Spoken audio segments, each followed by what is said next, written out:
So, I want to tell you a little story about something that happened that almost turned into a real disaster. And it all started with something that I am pretty confident that we are all guilty of doing. Okay?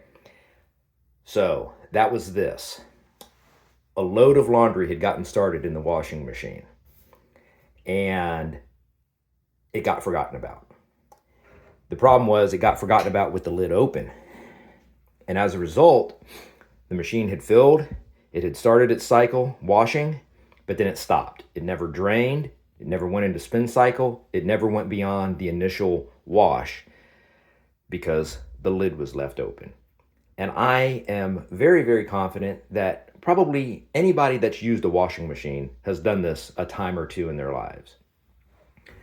Well, the problem with this and the reason this was nearly a disaster was because of the time period that this load was forgotten about. It was probably 24 hours, maybe a little bit longer, but upon realizing that the lid was left open, the natural reaction was the one that we've all done. Just close the lid, let the cycle finish up and do its thing, right? Well, the way your washing machine knows that it is full of water is because of a little something called air pressure.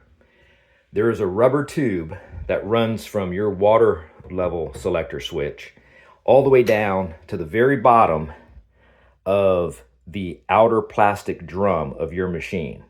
Okay, so as the water fills this tub, it is also pushing into that tube, which is in turn causing air pressure to rise inside of that tube and ultimately triggers a diaphragm inside of this switch. And that's what turns off the water from filling your tub.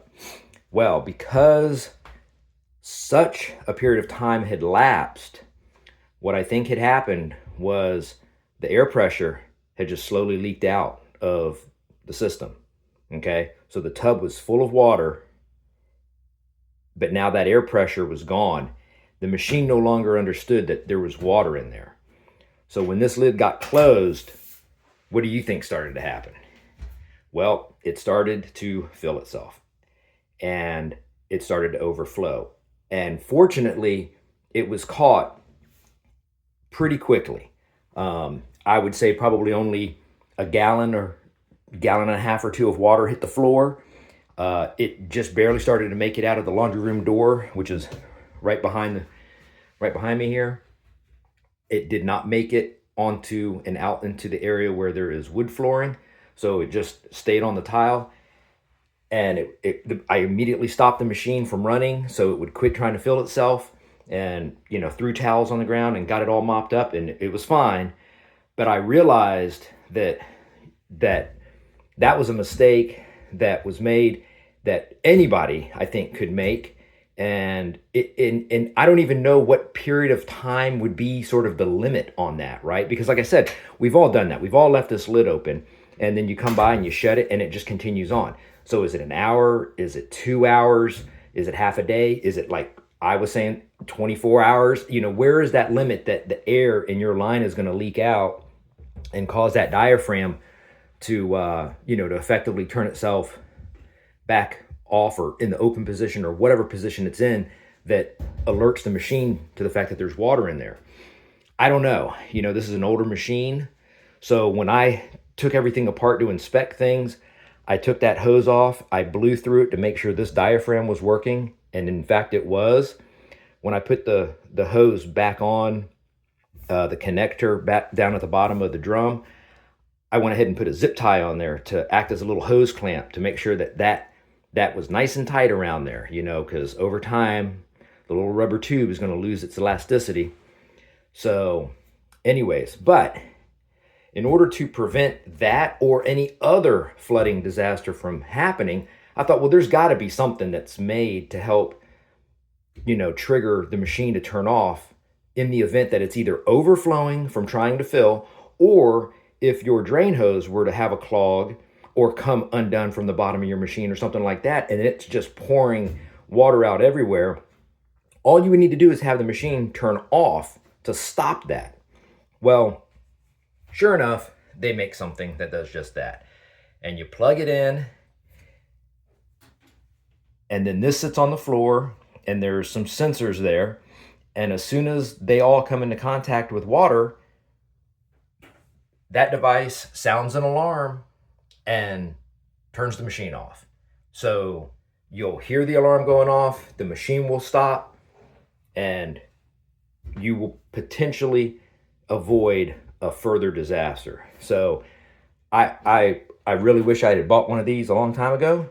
It seems so simple, but I'm not sure why they couldn't make, washing machines. Maybe newer washing machines do come with some overflow water sensing sensor shut off type things. I don't know, but to me this seems like a no-brainer to have. And I'm going to buy another one of these because I want to put one of these on the dishwasher in the kitchen, because I know someone who had recently redone a kitchen, and their dishwasher, they started the dishwasher and they left.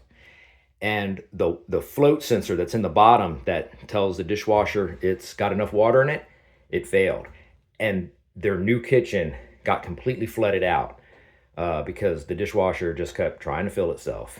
And so if one of these was, implemented, you put this up under the dishwasher and you plug in your dishwasher to that, that could save a lot of headache. So I think I'm going to do that in the kitchen as well.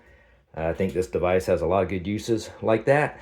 So anyways, but the air pressure thing in a washing machine, I think is something that is, it's a fairly misunderstood thing, how this switch works and operates and how the machine understands it has water in it. So I think it's just important for people to think about, if you do come across your machine and it's got water in it, you might want to pay attention to it, if you go closing the lid and expecting it to just do its thing with no problem. So anyways, hope this video helps somebody avoid some potential future disasters, and maybe, convinces you to go buy one of these just to keep something from happening. All right, later.